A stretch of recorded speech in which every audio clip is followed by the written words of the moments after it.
So, Destiny, what are we discussing today? So I saw on the news today that Justin Baldoni, is that how you say his name? No. How do you say it? No, I can't say it because you butchered it. I'm sorry, he'll say it right. I won't. I'm not good at that. I actually know. Bad. Bonori? I can't say it. Bonori? The dude from It Ends With Us. That dude. Justin dude. That dude. He has other things too. He is suing Blake Lively and Ryan Reynolds for $400 million. $400 million. Just today, for defamation, a bunch of other things. I think there's like 6 or 7 different things. There's also other people involved in the lawsuit. But as we all know, Blake had sued him like a month or so ago, 6 weeks ago. Now, how the hell did she cost him $400 million? Yeah, he also has a lawsuit against the New York Times for like I'm terribly paraphrasing here, but basically not telling the story truthfully, portraying things in a certain light, and doctoring text messages. That's the lawsuit there against the New York Times. But anyway, let's watch a quick video. Okay. This is from NBC News. It's still a quick video talking about the lawsuit here. NBC. Actor-director Justin Baldoni is now suing his former co-star Blake Lively and her husband Ryan Reynolds, seeking more than $400 million in damages, accusing them of defamation and extortion. Baldoni directed and acted in the hit film It Ends With Us, which starred Lively as well. 2 weeks ago, Lively sued Baldoni and his production company, alleging harassment on set and a coordinated campaign to attack her reputation. A lawyer for Baldoni called Lively's claims false and outrageous. NBC News entertainment correspondent Chloe Malas joins us now. So, Chloe, this story just keeps getting bigger and bigger. Walk us through what Baldoni is alleging here and just remind viewers how we got to this point. Sure. So I think in order to explain where we are today, let me just take you back a couple of weeks to kind of talk about how we got here. So a couple weeks ago, you guys might remember on New Year's Day, there were 2 lawsuits that were filed. Blake Lively filed a lawsuit against Justin Baldoni, claiming harassment took place by Baldoni against her on the set of It Ends With Us, and that an orchestrated smear campaign took place behind the scenes with his PR team. And they had these text messages, and then a little bit before that lawsuit was filed, there was this explosive piece in the New York Times with this very dramatic headline from the publicist saying, "We can bury anyone." Well, on that same day, Justin Baldoni sued the New York Times for libel for $250 million, saying that Blake Lively had conspired with the New York Times to make him look like this bad individual when really it was all Lively. Well, now he's put all of that in a lawsuit against Lively and, like you said, Ryan Reynolds, in which he says, hold on a second, it wasn't me orchestrating a smear campaign against Lively. It was actually Blake Lively, her husband, her PR team, coming at me because we had creative differences over the film. So he is seeking over $400 million. This was filed in New York. It's a civil complaint, not a criminal complaint, but we could see this play out in a courtroom. And there's so much here, but what is now Blake Lively or her husband, Ryan Reynolds, the actor, what are they saying? Anything? We haven't heard anything. So right now, it's just this over 100-page complaint. In it, there are emails, there are text messages between Blake Lively, Justin Baldoni. There's also correspondence between Blake Lively's PR team and outlets. And, you know, it's a lot for fans to digest and go through right now. But what Baldoni's team is saying is that they've created a website that they plan to make live in the coming days. It's going to have all of this, a timeline and text messages for the public to read who's interested and make their decision as to whose side they're on. That's petty. That seems illegal. Oh my gosh, that seems so illegal. Holy cow. I mean, is it? I don't think so. I don't know. If it's it depends on what state you are, probably. With a pending criminal lawsuit, though, I would think that that's illegal, but Yeah. what do I know? Yeah. 2 weeks ago, it was really just New Year's that she sued him. I feel like it was so much they longer. released it earlier, I think. Okay, I 'cause think I feel before it like- was filed, probably TMZ, it was always somebody I feel like that I got had a read words up. that 80-page deposition. No, I'm pretty sure. When do you think you read it? I think it was before Christmas. Yeah, I was gonna say. I swear she ruined my Christmas. I'm like, I think it was before because it was like Christmas. all over my timeline, on like Facebook. So I was like, what's going on? Yeah, no, I thought But- it was before Christmas. That's very interesting. I think the 400 million. I'm like, I wonder if he chose that amount. Shut up, kitty.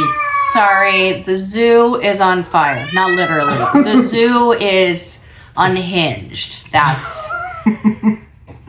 No! We're gonna let the sloths out any minute.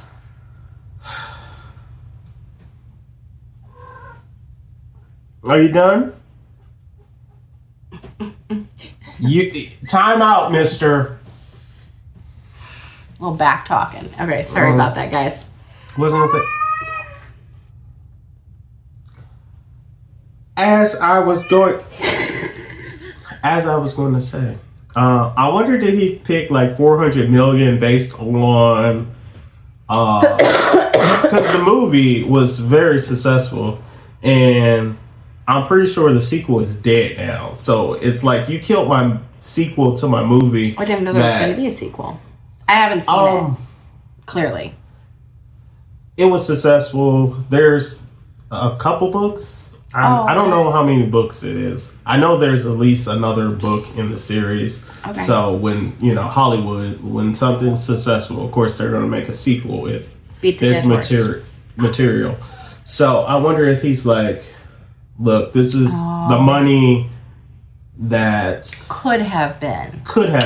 Gotcha. That makes some sense. Okay. Which I'm like, I guess I could see that, like, because the movie's pretty much dead. He, I think he bought the rights. He had the rights to the book. Mm-hmm. So it's like, what do I do now? Because I can't really make a sequel. I mean, he could without her. That'd be weird. Recast It's just very weird. Yeah, this is getting. I mean, it was already nasty, but yeah, it's it was getting- ugly. it's getting pretty nasty. For like both of them, I think people were comparing it to like the Amber Heard Johnny Depp. I've heard a lot of that today. Situation. Yeah, I've heard a lot of that today. Which I'm like, yeah, this is not good for either one of their careers. Yeah. Like, I would think it'd be hard to work with either one of them based on like all this Drama, basically. It doesn't even matter. Sadly, it doesn't matter who's right or who's wrong. It's like it's still a lot of drama.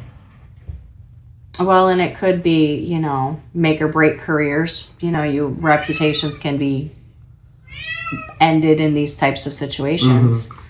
And I have a short that kind of ties into that, talking about, like, I feel the beginning of all of this, I feel like the world was kind of on Blake's side, and now I think that it's switching. Really? I don't think the world Ever? is, Never? Okay. Well, watch this little short here. Baldoni harassed Blake Lively. 3 signs indicated that she was more proactive.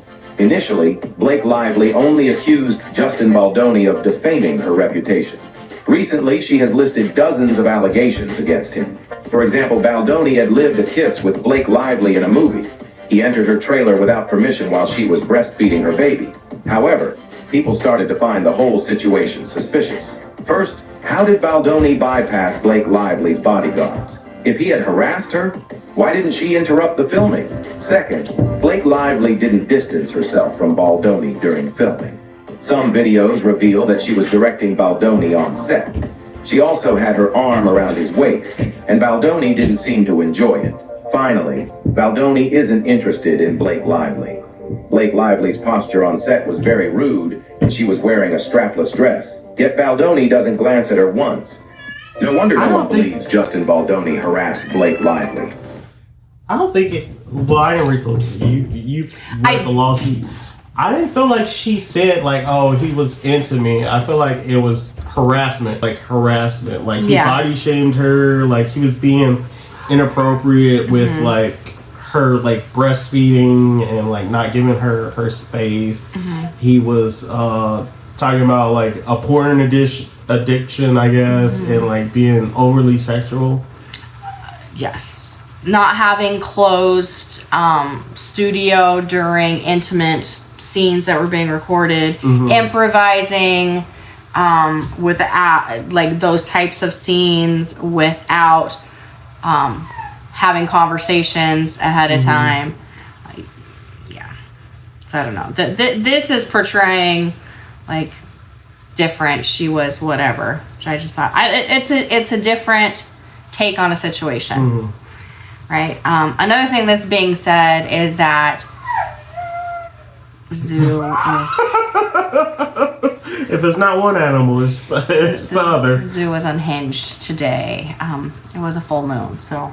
Oh, that makes sense. He is half wolf. The werewolves are restless. But the I've been hearing, that she's difficult to work with and that kind of thing. So I have another short, kind of the opposite of that. Okay. He was great. I mean, he did a really good job at balancing being both, a lead actor in the film and then being a director and a producer. And honestly, the entire crew that he assembled was just so incredible. I mean, everybody in this film was just on the top of their game. It was a really pleasant environment to work in. I never felt like I was on a set, I just felt like I was having a conversation with Blake. And I think you can feel that in the film. Blake Lively is a drug, and you get high on it when you're around her, for sure. She just emanates so much life and can seamlessly wear all these hats. And I struggled just being an actor guy. She was being a mama. I mean, she's, her kids are running around, and I mean, she's just, I can't say enough about her, honestly. She just, to this day, continues to just blow me away with how much of a powerhouse woman she is. He was great. If I was Ryan, I'd be like, stay away from my wife. Don't ever, I'm not married, but if someone called my wife or partner a drug, why are you getting a high off? Get away. I think it was supposed to be a compliment. It's supposed to be a positive thing. Not someone that's intimate with my wife on a movie. On film. Yeah. So, he's saying it was a wonderful filming experience. She was lovely. Another take on. Yeah, he also said about Justin that he was awesome too. Yeah, so clearly, where did the misconduct come in? Yeah, I'd be curious about that too. I don't know the answer to that. You think maybe they both were difficult? I mean, that's a possibility. Yeah, that's a possibility. Yeah. It's kind of crazy. Super interesting. Super interesting. I'd be curious as to kind of where it goes.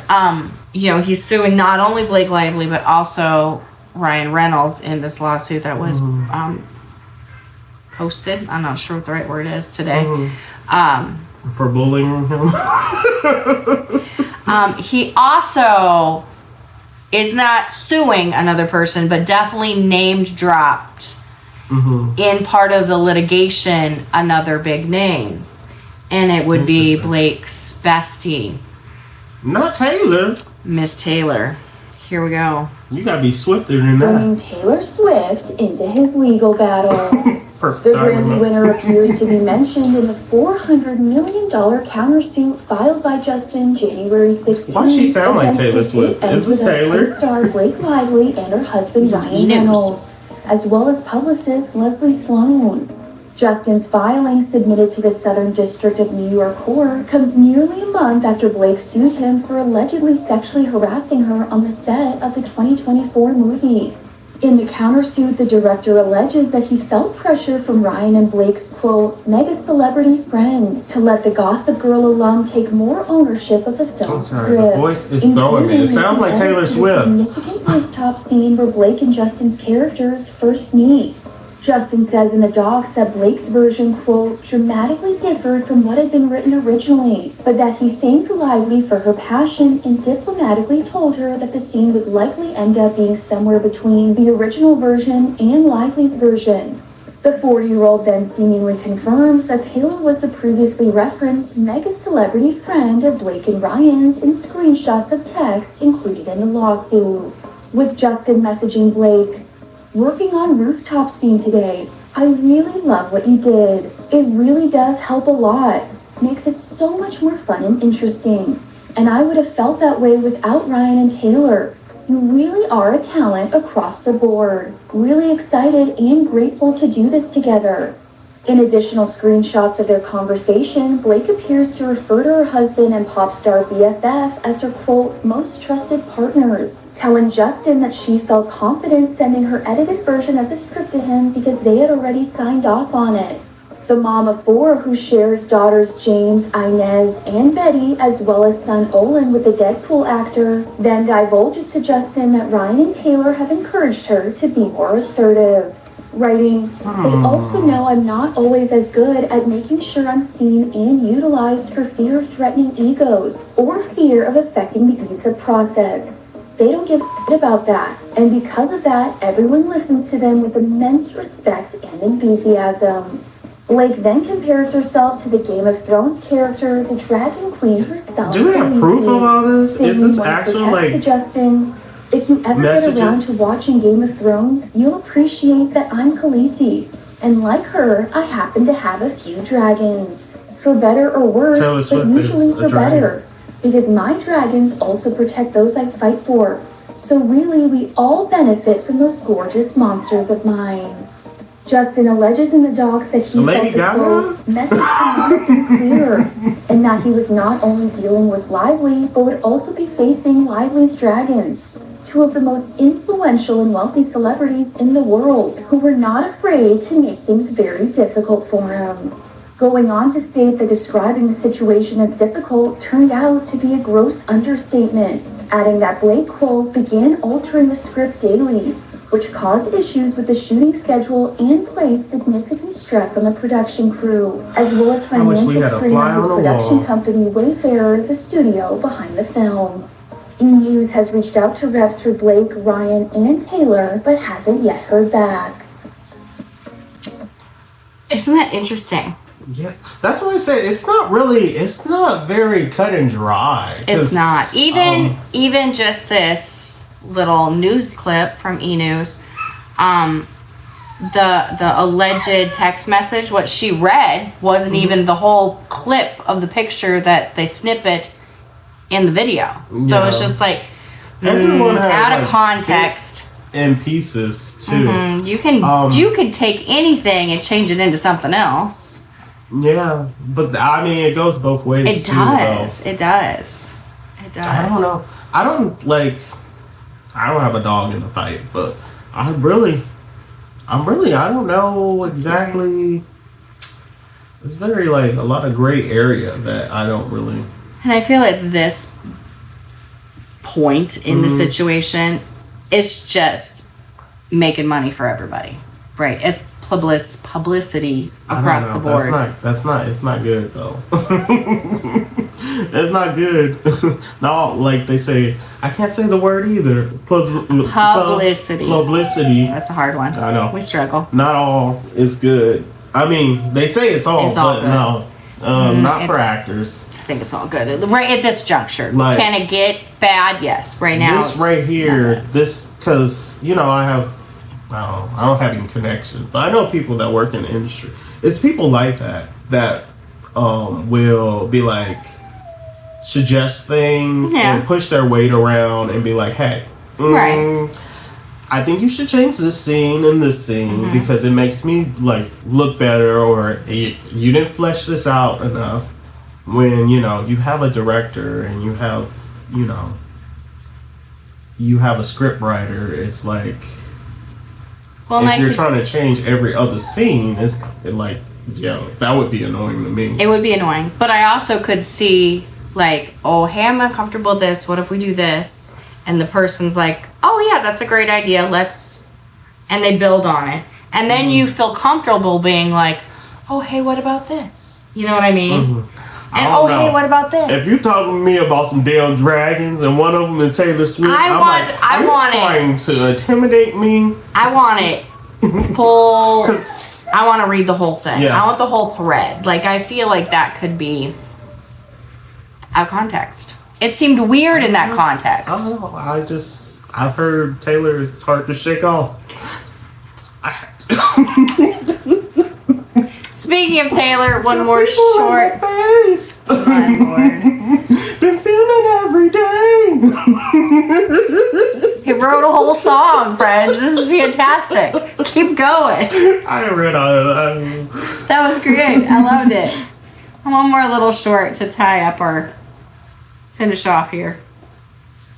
Blake Lively is in a legal battle of her life where half the public's on her side and half the public thinks she's the new Amber Heard, but to make things weirder, she's being warned by Taylor Swift. And Blake Lively had one of the most profitable movies of 2024, doing a movie at Enterprise, which made $351 million on a budget of $25 million with Justin Baldoni, who's the director. The issue was Blake Lively had a terrible relationship with Justin Baldoni on set and refused all contact with him after they finished filming. And for a while, the public did side with Justin Baldoni and hated Blake Lively with a resurfaced interview of her criticizing the reporter's weight from years ago. It was claimed the reason they had a feud was because Blake Lively was upset that Justin Baldoni asked her about her weight because there was a scene he had to pick her up and he does have a serious back problem. Now things have hit a collision course with Blake Lively suing Justin Baldoni for sexual harassment. He sued her back for defamation at a claim of $250 million. Where Taylor Swift gets in the mix here is Justin Baldoni hired a PR firm run by Scooter Braun, who's Justin Bieber's former manager. Taylor Swift Scooter Braun because he bought the rights to her music without giving her a chance to bid on it. And Taylor Swift accused Scooter Braun of doing a smear campaign against her and also releasing Kanye West. Taylor Swift warned Blake Lively that Scooter Braun's going to try to destroy her, and with that I'm Charles Paul, subscribe and run something. Blake Lively is in a legal battle of her life. Okay, that turned into something else.